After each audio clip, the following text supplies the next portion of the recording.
All right, what's up, guys? Welcome back to this episode of the Road to Redemption podcast. I'm, as always, your grateful host, Cam Williamson. Great to be back with you. Look, we're putting the notes away today. Don't need them. We're talking about standing up for your daggum self. Standing up for yourself. Why are we talking about this? I always talk about things that are directly going on in my life. One of my kids is getting bullied.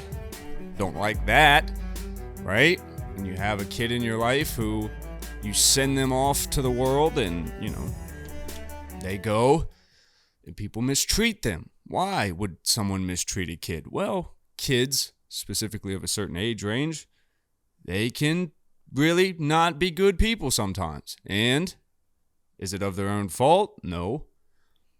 Sometimes they have bad home lives. Sometimes they are just a bad seed. Sometimes there are things out there in the ether that can encourage people to bully you, especially if your parents are online or of any kind of thing like that, right? Especially in today's day and age. But if we're not talking about a child's bully, which we will, because I think a lot of people are dealing with this, whether it be on social media or not nowadays. And if you're a parent listening to this, then I hope it helps. And if you're, either one of my kids or one of their friends listening to this, I hope that it helps as well, because I know that they do. Being bullied, right? So we'll get into this part real fast and then we'll move through it and how to stand up for yourself just in life in general.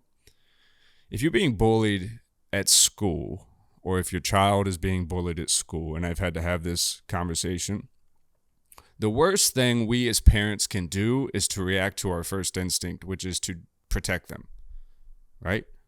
Our kids, the whole point of sending them off to school is to teach them that you have to do things you don't want to do, right? You have to engage with other people. You have to be a functioning member of society. If you expect me to jump in every single time something happens, or someone displeases you, or doesn't like you, or mistreats you, I can promise you that while it may help you up until you're 18 years old, it's not going to help you really that much, because all your friends are going to make fun of you and be like, oh, your fucking parents have to come in, and oh, someone called your mom, and your mom called the principal, and you become a coward, right? You become a snitch. You become all these things, right? All these labels. And do you deserve that? No, you're trying to stand up for yourself without taking things to a different level. But there are some times, today's day and age is very different, and it's hard to even recommend this route nowadays, because, when I was coming up, the rules were very simple. If someone puts their hands on you, you got full right to finish that. Handle that. Nowadays, you got to wonder, if I put hands on this kid, is he going to come back tomorrow with a gun or whatever? My very first fight ever, my very first one in middle school, I fought a kid. We almost fought in school, because he just kept talking shit. Him and his friend just kept going. So I finally told him, I said, all right, let's do this, but I'm not getting suspended for this. We live in the same apartment complex. Meet me on this street right after school. I tuned him up. It was done. I walked away, went to my house. He showed up at my house. He said, hey, man, I just wanted to shake your hand. Good fight. When he went to shake my hand, he punched me in the mouth and grabbed a switchblade out of his thing, and he was ready to stab me. Luckily, my dad heard the whole thing and came out. So kind of stop that. So again, you do have to worry about stuff like that when you get yourself in situations where it's like, all right, man, let's do this. Over what? We're 12, right? Or at the time I was. So what are you really fighting about? You don't like me? Hey, man, I don't like you either. All right, so why are we even going to choose to do this? But that's the thing. When you're young, there's all this male testosterone or female estrogen, and the hierarchy or the matriarchies are all trying to form themselves. Who's the big dog? Who's the lioness on top? All this shit, right? And then it kind of becomes a nature versus nurture thing. The strong will survive. They will. And they will survive and they will thrive socially. They will thrive and they will survive economically. That's just the way it is, right? So you have to be willing to stand down, and this is uncomfortable. I was not good at this when I was a kid. When there is confrontation, when there is a problem right in front of you, and you don't understand why. I don't know why this person's treating me this way, whether it's my dad, my mom, a kid at school, my sibling, whoever it is. This person is doing this to me right now, and it feels like a straight attack. I am in full response mode, and I'm all hyped up. Now, again, we have fight, flight, freeze, or fawn, right? So you could fight. Hey, man, fuck you, all this stuff. And then you could get yourself into a physical altercation. Hey, man. Especially with males, sometimes it's got to go there. Nowadays, I'm concerned for these young kids. You can't and shouldn't, let's be honest, go into a bathroom of your school and just handle business real quick. Why? Because people bounce their heads off of sinks and kids die because you're getting in a brawl in a space where it's not safe. Y'all really want to handle it? Find a wrestling coach at your school or something. And I guarantee they'll let you put on boxing gloves and go in the wrestling room where there's mats and there's coaches, and someone will let you handle that. I promise. Someone will. There's outlets for this type of stuff. Again, you guys could meet up at the local boxing gym. You guys really want to handle it that bad? Handle it, but don't get in trouble. Why are you going to go and get yourself suspended and then get grounded on something you had nothing to really start with? Right? There's ways to do everything. Now, let's move on from kids. It starts when you're a child, and that's what's really weird, because my whole upbringing, I never stood up, especially to my father. I was never good enough for my dad. Everything I did was wrong. The way that I was wrong. The things I liked were wrong, and I was never a good enough student and never a good enough athlete. All these things were expected of me, but they were not emulated to me.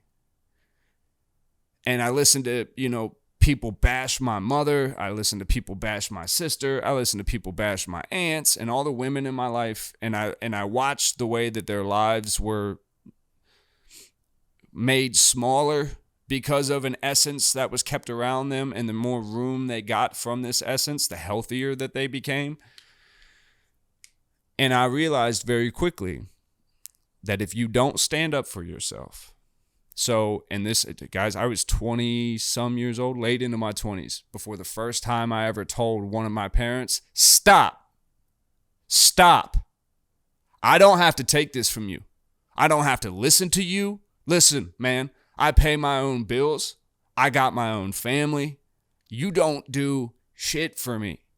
I don't have to stand here and take this. Now, that's as an adult.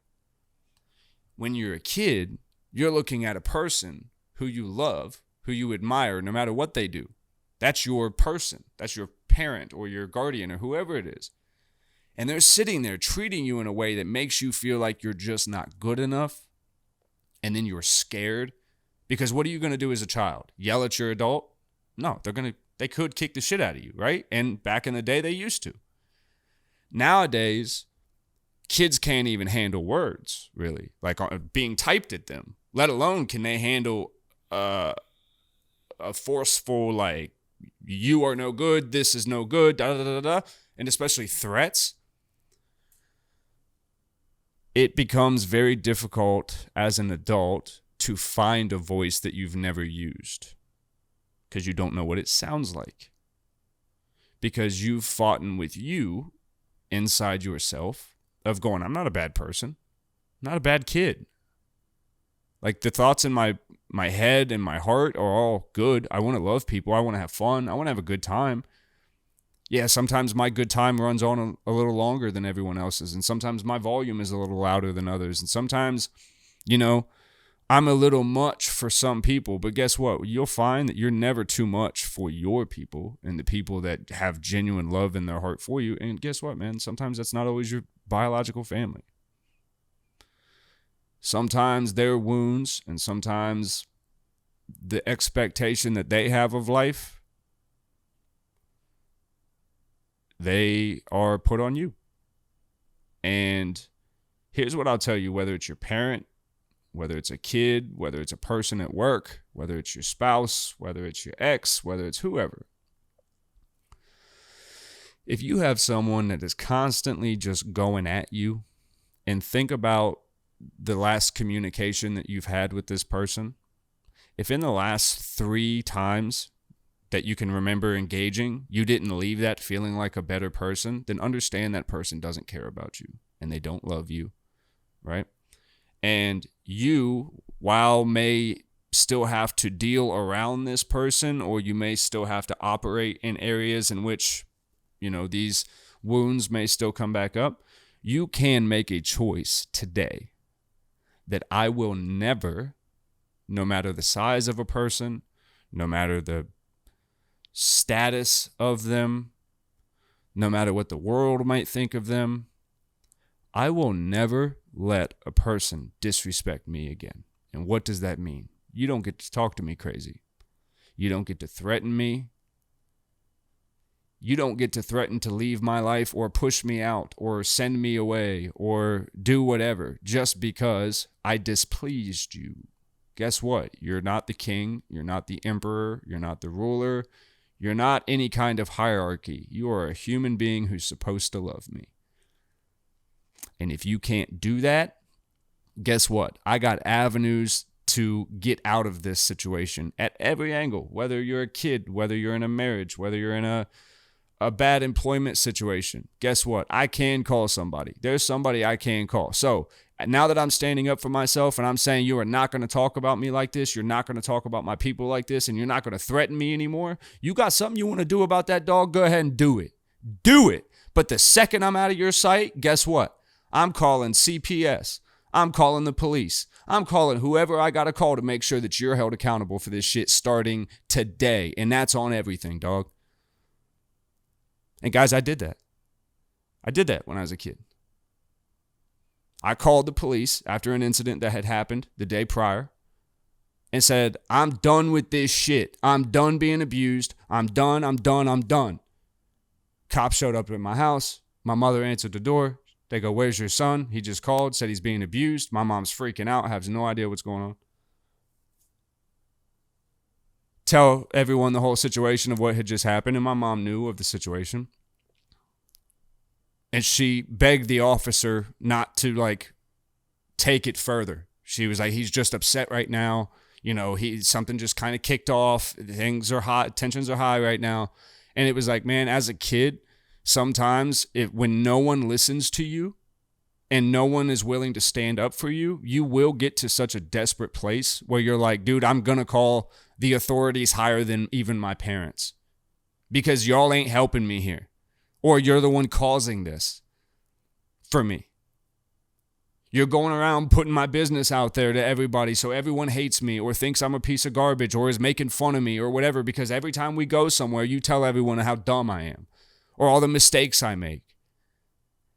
Or you physically put your hands on me behind closed doors, but in public you make yourself seem like you're a good, loving, doting parent. It's bullshit. And if you're in a marriage where you're being abused, whether it's physically, emotionally, financially, whatever it is, and you have this overwhelming feeling of like, well, they are this person, they're intertwined here, they've got this, they've got that. Guess what? No one is untouchable in this life. Nobody is untouchable. It may take a few more phone calls. It might take a few more emails. It might take filing a few complaints, going, no, this is not okay. Do it again. There might be all of that you might have to do. But the day you stand up for yourself and go, this is the last day that I hate me because you don't like me, that's the day your life changes. That's the day you wake up and work out for the first time again because you want to. And you have a good meal again because you want to. And you watch that video, whatever it is, because you want to. Whatever it is. And you make that thing because you want to, man. And you're standing on your own 2 feet, going, I'm me in this life. Something that most of us never figure out, or if we do, we figure out way too late. When you've already made so many mistakes. When right now, as you stand there, you could go, look, man, never again. I know that little feeling that comes up, dwells in my chest when someone is treating me off. It's treating me with disrespect. It's treating me like I'm nothing. They're showing me exactly what I am to them, and I keep stuffing that feeling down just so I'm not alone or so I don't displease you or have to deal with this reaction. Man, here's the scariest thing for a bully. Scariest thing for a bully. Standing there and going, hey, dog, no matter what damage this tornado brings, I'm all in, son. I'm all in. I'm ready. So whatever you got, all this stuff you've been talking, you better bring it right here. And that changes things so much when a person can tell that you are not afraid anymore. Because bullies are terrified. They're insecure. That's why they're projecting their feelings out onto a world, and they're victimizing people who are weaker than them physically in stature, or that they have beaten down to be mentally just so fatigued that they can't stand up for themselves anymore. Guys, these are the tactics of straight up abusers. Abusers. And it doesn't matter what fancy picture they want to paint for themselves in the limelight. That's all well and good. We all know people that have great jobs, have a great whatever projection, and behind closed doors, and we hear about it more and more every day. What? I would have never thought he did that. She did this. What?